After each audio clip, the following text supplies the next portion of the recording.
Important terms to know: mainstreaming and inclusion. What is the difference between the two? First, let's look at mainstreaming. Generally, mainstreaming has been used to refer to the selective placement of special education students in one or more regular education classes. Proponents of mainstreaming generally assume that the student must earn his or her opportunity to be placed in regular classes by demonstrating an ability to keep up with the work assigned by the regular classroom teacher.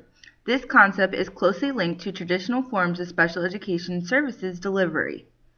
Mainstreaming has become a regular practice at many schools. Special education students can be mainstreamed into a regular education classroom for part of the school day. For example, spending English class in the regular education classroom, but spending the math class in the special education classroom.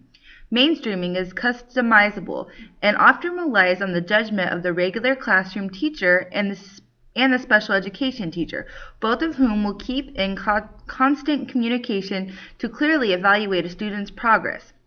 When used correctly, mainstreaming allows the special education student to take full advantage of all the resources available to them. Now let's talk about inclusion. Inclusion is a term which expresses commitment to educate each child to the maximum extent appropriate in the school and classroom he or she would otherwise attend. It involves bringing the support services to the child rather than moving the child to the services, and requires only that the child will benefit from being in the class rather than having to keep up with the other students. Proponents of inclusion generally favor newer forms of education service delivery. Inclusion is the educational practice of educating children with disabilities in classrooms with children without disabilities.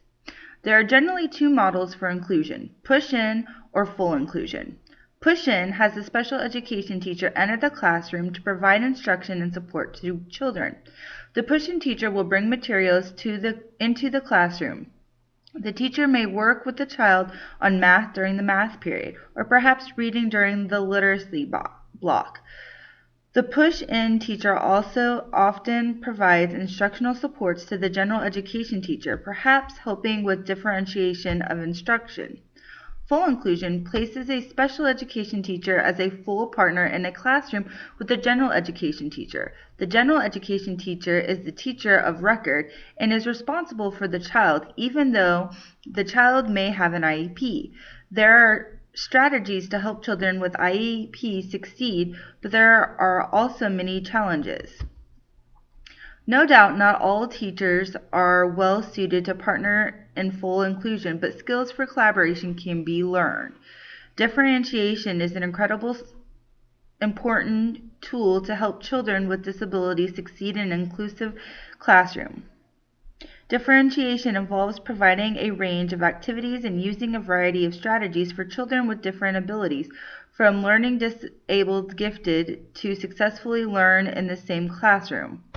For inclusion to truly succeed, special education and general education teachers need to work closely together and compromise. It definitely requires that teachers have training and support to overcome the challenges they must meet together. So now the argument is, are you either for inclusion or against inclusion? The following points are those of which people are for inclusion. Number 1, teachers who have only low ability students have lower expectations. Number 2, segregated programs tend to have watered down programs. Number 3, students in segregated programs tend not to have individualized programs. Number 4, students in segregated programs tend to stay in segregated programs. Number 5, most regular education students are willing and able to teach students with disabilities. And number 6, the law supports inclusive practices. The following points are those of which people are against inclusion. Number 1, special education teachers have higher expectations for their students. Number 2, special education curricula are appropriate for their intended students. Number 3, individualization is more likely to occur in smaller classes with specialized teachers than in a regular classroom. Number 4, regular teachers do not want special needs students in their classroom.